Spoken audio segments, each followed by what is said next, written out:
Último tramo del programa esta noche. La verdad es que las fotos de Feijóo con Marcial Dorado han acaparado buena parte del día, de la actualidad del día. Un día, por otra parte, muy a tono. Parece mentira que estemos en crisis, pero aquí las vacaciones son absolutamente sagradas y en los últimos 10 días en este país no se ha movido una hoja, incluido este lunes, que como saben es festivo en otras 7 comunidades autónomas, no aquí en Galicia, pero sí en buena parte del territorio español. Los scratches, sin duda, una de las noticias también de los últimos días. Han irrumpido en el panorama social con mucha polémica. Los que defienden esta técnica, que tiene su origen, al parecer, más inmediato en Argentina, coincidiendo con el final de la dictadura militar, se enfrentan a los que consideran un acoso intolerable a la intimidad de los políticos, por políticos que sean. Así que vamos a hacer un pequeño repaso por situaciones que han tenido que vivir en las últimas semanas diferentes políticos, casi todos o prácticamente todos del Partido Popular. Esta persona es Gallardón, que es el ministro de Justicia. Nada, vamos a ir muy despacito, muy tranquilas hasta su calle a informar tanto a sus vecinos y vecinas como a él mismo si estuviera en casa de por qué creemos que tiene que aprobar la ILP íntegra.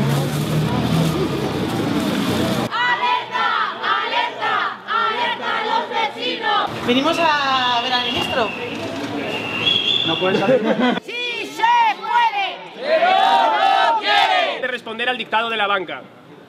Es por ello que les acusan ajenas a las dramáticas consecuencias que su comportamiento está ocasionando a miles de personas. Juntas, ¡sí se puede!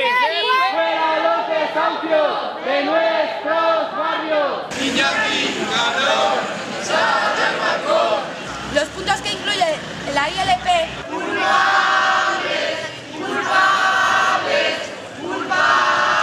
Como Antonio Gallego rechazó esta invitación, pues nos hemos visto obligados a venir al Prat para que la plataforma sea la que lo vaya a buscar a él. Aquí vive Antonio Gallego, diputado del Partido Popular, un partido que todavía no escucha el clamor de la gente del 90% en la calle.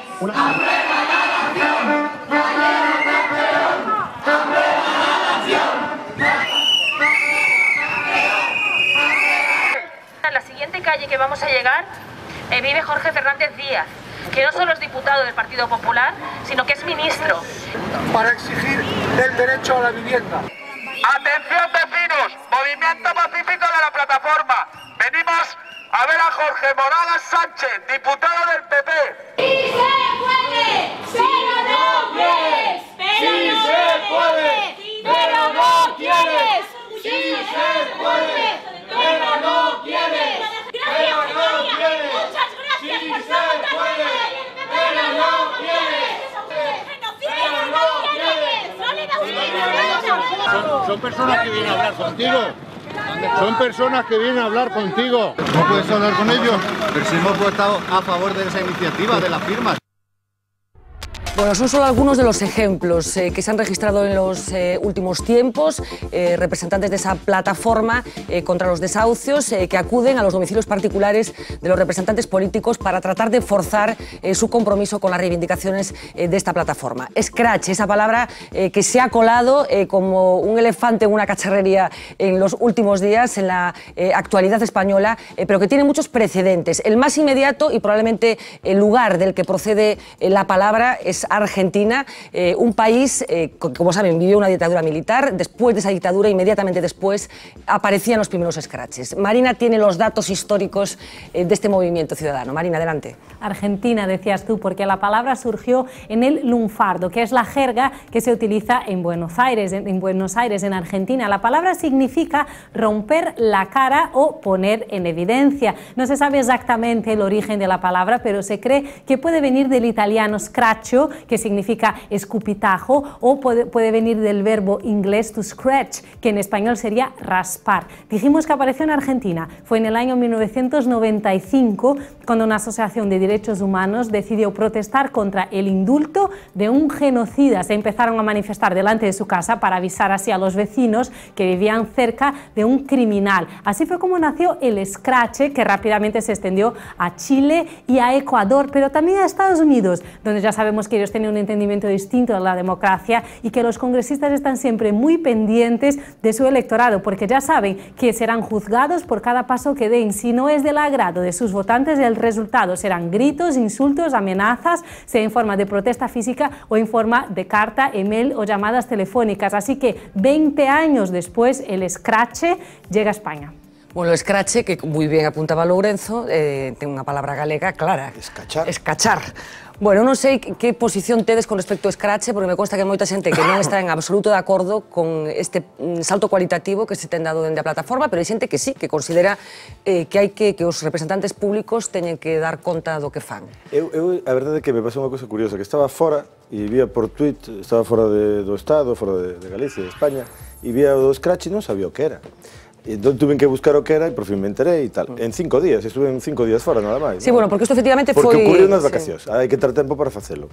A ver, isto é bello, hai unha fórmula que se chama boicot, que tamén é unha palabra inglesa e que é parecida a isto, e que, por certo, se practicou moito en Galicia, cando se poñía un gato morto na porta ao que pagaba o foro cando a consigna era non pagar, ou cando se queimaba o palleiro en Tui, en Terra de Montes, en Ribadeo e en todas partes, nas zonas de foro, nos anos 10 e nos anos 20. A ver, o traspasar o límite público e privado é delicado. Eu creo que é delicado, é dicir, o que estamos vendo efectivamente é unha cousa novedosa. E traspasar ese límite do público e do privado é entrar no terreo casi doméstico, é dicir, entrar nos veciños, non? E, bueno, eu a verdade que non me fixo unha composición de lugar. Agora, o que sí que me interesa a pregunta de por que ocurre, por que dan ese paso. Home, eu creo que efectivamente nunha sociedade na que sabemos en que consiste a democracia, pero sabemos que non se practica, nunha sociedade na que se lle reclama aos políticos, sabemos que a Ron Pauli, non sabemos que a Ron Pauli lle rompen, digamos, aparentemente a cara no Senado ou no Congreso hai uns días polo tema dos drones, non? E ali están, e protestan, e dan a cara, e os votan, e non pasa nada máis. Simplemente están dicindo, non nos gusta o que faz. Pero aquí iso non se pode decir. A xente non... Efectivamente, estou non dicindo, é no Congreso. Non hai comparecencias do Partido Popular desde hai un mes. Non hai diálogo, víase agora con un diputado, estou describindo, non estou justificando, estou intentando analizar o asunto, insisto que non o teño claro. Non hai diálogo, é dicir, queren falar cos diputados e lles mandan para falar con eles e non falan. Eso que dicen o que estaban dicindo na información. Desde logo non hai solución, o desafiuzamento e ademais os recortes, aínda que este asunto se centra nos desafiuzamentos e nunha lei que está en proceso e que ni siquiera iba a tomar estado parlamentario, e, bueno, se está presionando efectivamente, eu creo que dunha forma nova, e que ten os seus riscos, a mí non me cabe ninguna dúbida de que ten os seus riscos, pero eu creo que a democracia ten que reaccionar, é dicir, os responsables políticos teñen que darse conta que os cidadáns saben en que consiste a democracia, e a democracia non consiste en non dar rodas de prensa, en non recibir a xente que ten reclamacións e en votar a todo o mundo do Congreso porque protestaron. Mira, hablando del Congreso, ahora os escucho con respecto al escrache, pero hay una convocatoria que nos ha llamado mucho la atención para el próximo 25 de abril.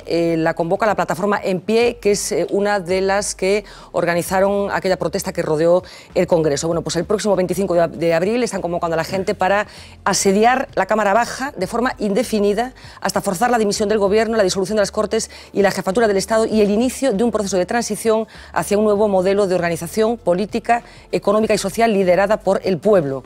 La convocatoria dice: convocamos a las personas de todo el territorio español a desplazarse masivamente a Madrid el próximo 25 de abril y rodear el perímetro del Congreso, llevando a cabo una acción principal de asedio constante. O mito da revolución sigue en vigor, é a miña conclusión. Roberto. Bueno, no es muy novedoso, ¿no? Esto es lo que hicieron los camisas negras y los camisas pardas en Alemania en los años... La toma del Palacio de Invierno el 17. La toma del Palacio de Invierno. No es muy distinto, vamos a ver. Yo sí tengo posición, yo estoy absolutamente en contra. Yo creo que hay un límite que no se puede franquear, que es el límite de la libertad personal, sea en el domicilio o sea en otro sitio. Es decir, que me parece que un diputado tiene derecho a tomarse un café en un bar sin que lo molesten, ni lo coaccionen, ni lo amedrenten. Por supuesto que las personas tienen derecho a que su domicilio no sea violado, no sea molestado, no sea hecho público incluso, porque el domicilio de un diputado, bueno, pues, hombre, no es un tema irrelevante. Hay unha lei que se chama de protección de datos, que se aplica para outras cousas. Hai unha lei que se chama de protección de la intimidad. Hai pouco había unha cosa que se chamaba ETA. Claro, no, por supuesto, a eso voy. Está aí pouco. A eso voy, a eso voy. Muito peligroso. Quiero decir que el límite entre la protesta institucional, la protesta frente a las instituciones, y la protesta personalizada con la finalidad de coaccionar, de asustar, de amedrentar a un diputado, yo creo que es absolutamente clara. Y hay un límite, que es el sobrepasar el derecho a la libertad personal, que no se puede sobrepasar. Yo creo que en democracia esto no se puede sobrepasar. Pero es que hay más cosas que me parece importante decir. Y es la siguiente, como mínimo la siguiente. La señora Colau, que es una de las líderes de esta historia, no sé si se ha presentado alguna vez a elecciones, supongo que no sé a cuánta gente representa. El gobierno representa a 12 millones de electores, 11 millones de electores, el Partido Socialista representa 7, 8 millones de electores, el Partido Popular en Galicia representa, en fin, 600, 700 mil, el Partido Socialista en Galicia los cientos de miles que represente, y así sucesivamente. El sistema que tenemos es un sistema por virtud del cual no hay otra regla que la siguiente, que el Parlamento decide soberanamente. Por tanto, se presenta una iniciativa legislativa popular, el Parlamento tiene derecho a decir si se acepta o no. Ahora se ha aceptado, hace muy poco. Un inciso nada más, Roberto. Siendo justos, la iniciativa legislativa popular se admite a trámite como consecuencia de la presión de la plataforma. Sí, si no, no se hubiera admitido a trámite. Desgraciada la circunstancia que se produce en aquel momento. ¿Qué es lo que hubiera ocurrido? ¿Qué es lo que hubiera ocurrido? ¿Qué es lo que ha ocurrido en muchísimas ocasiones anteriores? Esto hace no mucho tiempo, no sé cuántos meses, el Partido Popular presentó varios millones de firmas, no 1,5 millones, sino que creo recordar que 4,5 millones, para, leía la información el otro día porque yo no lo recordaba y alguien me lo recordaba, para pedir la ampliación de las penas, para pedir la prisión perpetua revisable, ¿no? Y la propuesta no fue admitida a trámite, sencillamente fue rechazada, como ocurre con frecuencia en el uso de la soberanía del Parlamento, porque el Parlamento es eso, el Parlamento está para eso, para ejercer la soberanía y aceptar una propuesta. Pero se pueden introducir correcciones, es decir, no hay que dar por supuesto se pueden que introducir todas las correcciones que quieras, pero es muy importante esto, que afirmemos el principio. El principio es que quien legisla es el Parlamento en un sistema democrático y no puede ser de otra manera, es decir, quien legisla es necesariamente el Parlamento y los diputados tienen que estar sujetos a una única disciplina, de hecho a ninguna, según la Constitución, porque no están sujetos a mandato imperativo, pero están sujetos obviamente a la disciplina de partido.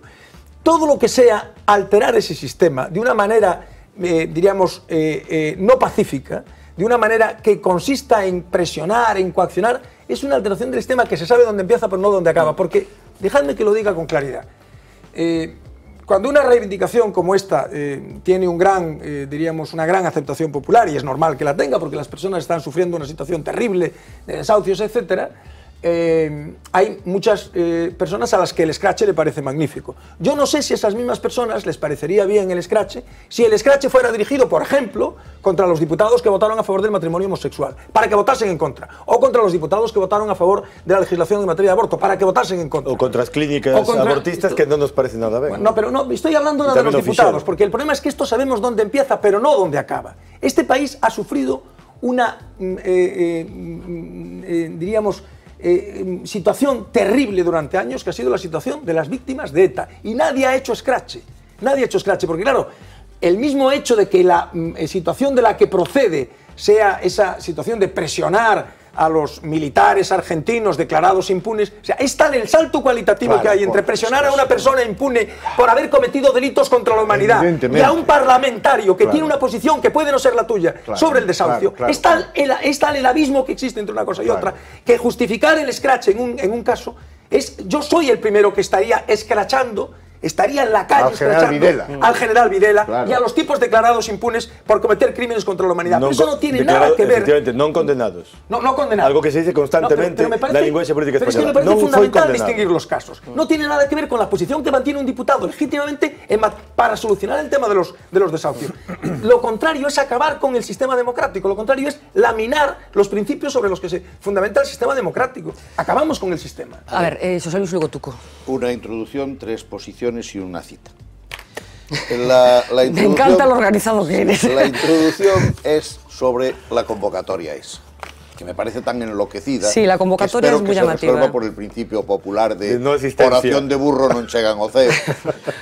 Continúa, no leí lo más jugoso. Y si van camino de llegar al cielo, para eso está la Guardia Civil. Y por tanto yo creo que es la frase Esther de Fraga, no soy un gran admirador, pero en todo caso, para eso está la Guardia Civil. No se pueden tolerar este tipo de sandeces no se puede tolerar, se digan lo que quieran, pero nosotros, yo no puedo contemporizar con ellas. Es una sandez. Tres aspectos. Primero, estoy de acuerdo en que no se puede romper el terreno de lo público-privado. El domicilio es inviolable a todos los efectos. Es evidente. Viven otras personas en ellos, viven otros ciudadanos en los edificios y la presión sobre ellos es un gravísimo atentado contra la democracia, de los principales y fundamentales. Ni siquiera las dictaduras se atreven a suprimir la inviolabilidad del matrimonio en términos teóricos. Del matrimonio no. Del domicilio. A veces los violan, pero no se atreven a prohibirlo desde la perspectiva teórica. Y por tanto, no vayamos ahora nosotros aquí a decir que sí se puede y que no vengan con cuentos. Efectivamente, cuando van ahí no saben dónde va a acabar todo eso. Y algunas de las cosas que se dicen son intolerables, entre otras cosas porque cuando se va a decir fulano tal es un ladrón, pues no hay por qué tolerarlo. La segunda, la protección del diputado en una democracia tiene que ser fundamental. Cuando lo que se va a hacer ahí es a intentar por la fuerza que el diputado cambie de oposición, se está en una posición absolutamente, radicalmente antidemocrática. Al diputado hay muchísimas formas de hacerlo llegar. El diputado no tiene por qué recibir a todos los días de cualquier manera y cuando el que quiere ir va y cuando el que no quiere ir no va. Y por tanto eso hay que manejarlo de otra manera. Y el diputado tiene que estar protegido frente a su independencia de criterio. Y tercero, se están haciendo acusaciones como si fuesen obvias que no lo son. Es decir, la reforma de, por ejemplo, la ley, no se pensó al principio y ahora no se sabe por dónde salir. Pues habría que haberlo pensado antes y no haberse tirado por ese camino sin saber a dónde conducía. Y aquí viene la cita. El Partido Popular debiera, sabiendo lo que viene encima y que es el que tiene el control de la mayoría parlamentaria, no debiera haber tomado en consideración una propuesta de ley si no sabe lo que hacer con ella. Si luego lo tiene que pensar, el principio es rechazarla y luego pensarlo. ¿Y por qué la admitieron? Hombre, porque creían que eso iba a ablandar un poco la guerra pública. Y ahí viene la cita de Maquiavelo en los discursos sobre la primera década de Tito Livio. Menos citado, por cierto, porque no está en El Príncipe. Dice, el que tolera el desorden para evitar la guerra, primero tiene el desorden y después tiene la guerra. Caray. Y por tanto, que ejemplo dos anos 30. Exactamente. Y por tanto, cuando hay un tema que no se sabe qué hacer con él, hay que pararlo en el primer momento, porque después ya están los líos. Acabamos contigo. Unha cuestión, primeiro, se tamén se me permite, en relación coa convocatoria esta novamente de rodeo ao Congreso. Bueno.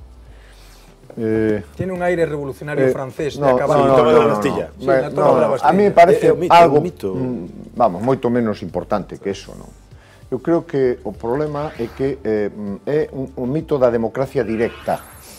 Democracia directa que nas sociedades complexas é imposible. O sea, é o mito de Islandia, modernamente. Islandia é máis ou menos como a Coruña, máis Culleredo, máis Oleiros. Bueno, poderíamos facer unha asamblea na Plaza de María Pita. Van poucos, porque máis que fai moito frío. Como fai moito frío, van poucos. Podemos votar na Plaza de... Un de cada casa. Claro, agora bajo cero, perdón. Podíamos votar na Plaza de María Pita a man alzada. Por certo, eso supón unha presión bestial sobre a xente que baixa ou non baixa. Por hai outros exemplos que é lo de Suiza, por exemplo, con la convocatoria reiterada de referéndums. Sobre outras cuestións, que leva cousas tan absurdas como, por exemplo, nun referéndum en Suiza, recentemente, prohibir construir mezquitas cando hai un minarete en toda Suiza ou cando California nun referéndum aprobou anular os impostos e arruinou o Estado de California. Pero, quiero decir, a ver, el sistema de referéndums en Suiza creo que es algo que... Claro. Estamos a falar de outra cousa. A democracia directa é imposible, entre outras cousas, porque os intereses en presencia son enormemente heteroxéneos. Hai intereses territoriais, hai intereses que decíamos os marxistas de clase, hai intereses de género, hai intereses de todo tipo.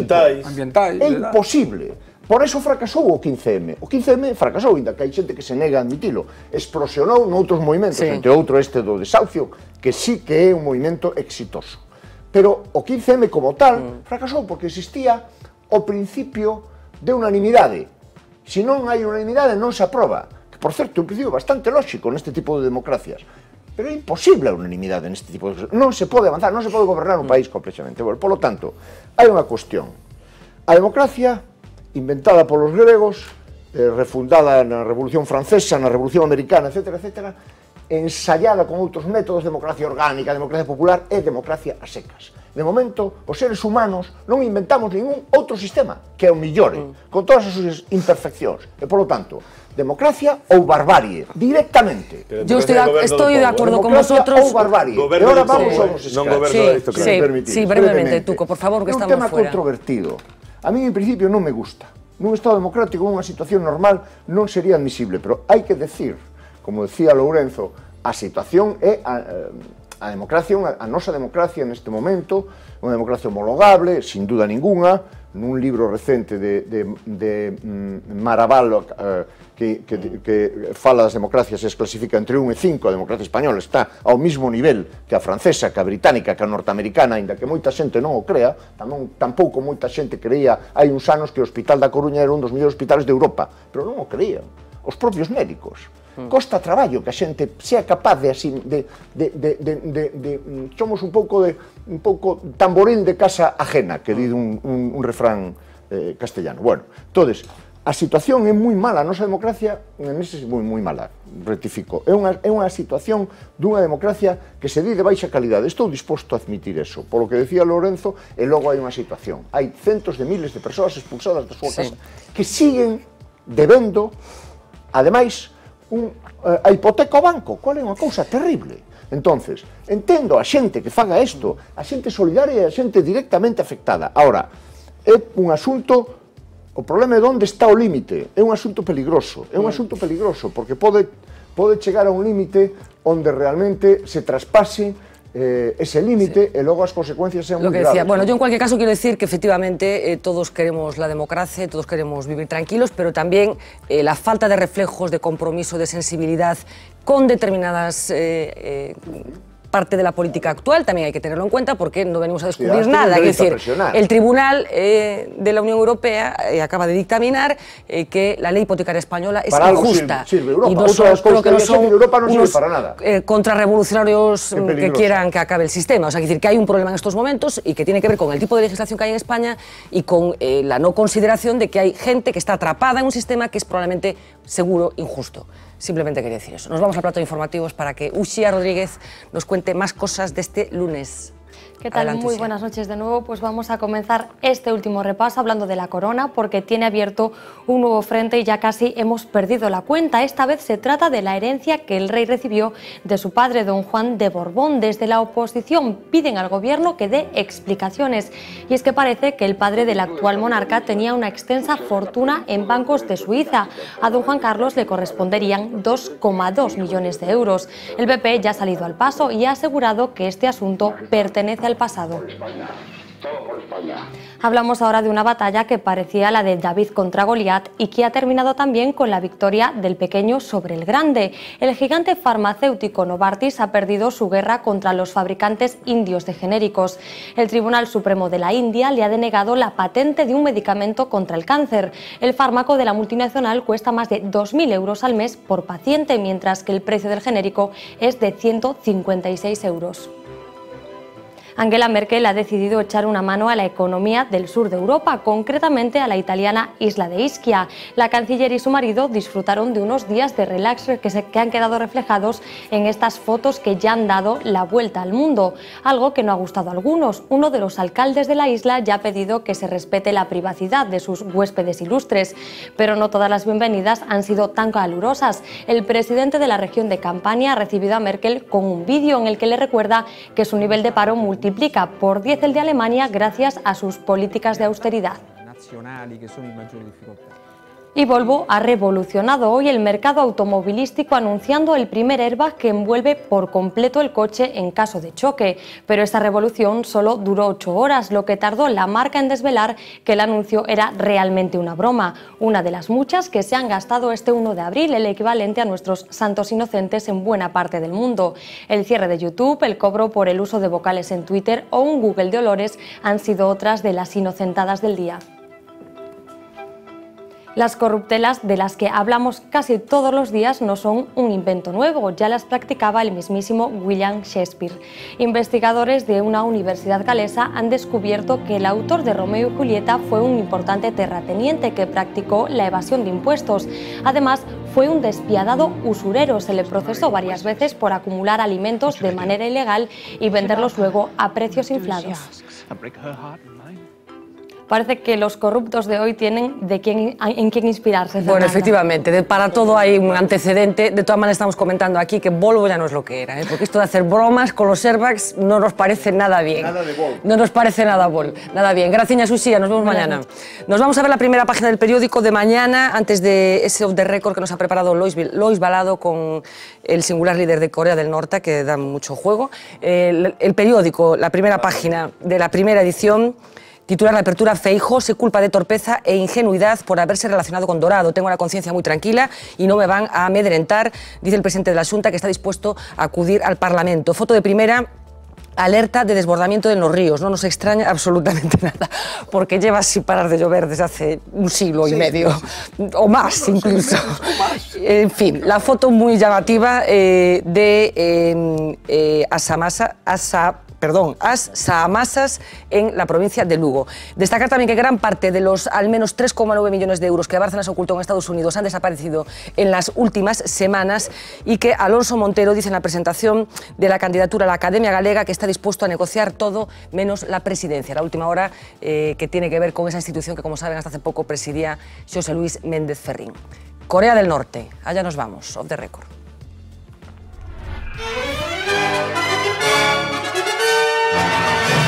Off the record. Si un día encienden su televisor y esto es lo que aparece,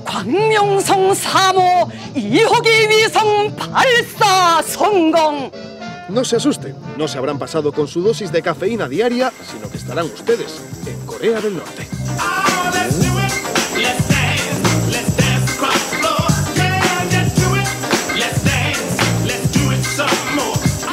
Un país peculiar que ha sido uno de los grandes animadores de la Semana Santa, y no por su atractivo turístico, sino por el mal humor de su líder, Kim Jong-un, que no, nada tiene que ver, a pesar de su parecido, con el autor del penúltimo gran éxito de YouTube.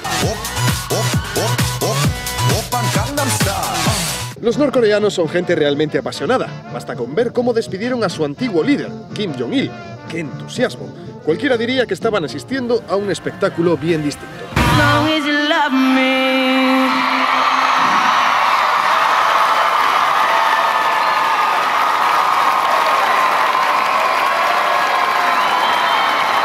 Lo que está claro es que los norcoreanos son un pueblo guerrero, y lo decimos porque a los pueblos guerreros se les reconoce a las primeras de cambio. Y si no, busquen las 7 diferencias entre esta imagen... ¡Espartanos! ¿Cuál es vuestro oficio? Y esta otra. ¡Espartanos! ¿Cuál es vuestro oficio? Nuestro consejo para este peculiar país y sobre todo para su líder es que cambie un poco la cara. No puede ser sano estar todo el día con ese semblante tan inexpresivo. Aunque quién sabe, quizás en la intimidad de su hogar, la vida de Kim Jong-un es notablemente distinta. I'm sexy and I know it.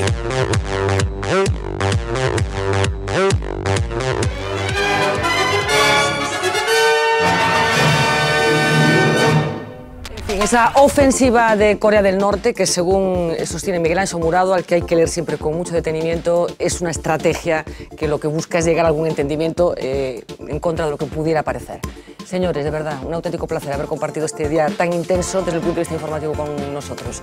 Regresamos mañana a partir de las 10 menos 20 de la noche. Estaremos aquí con la europarlamentaria del Bloque Nacionalista Galego, Ana Miranda. Será a partir de las 10 menos 20, después más asuntos del día. Sospecho que alguna cosa más aparecerá en relación con las fotos de Feijóo con Marcial Dorado. Sean felices.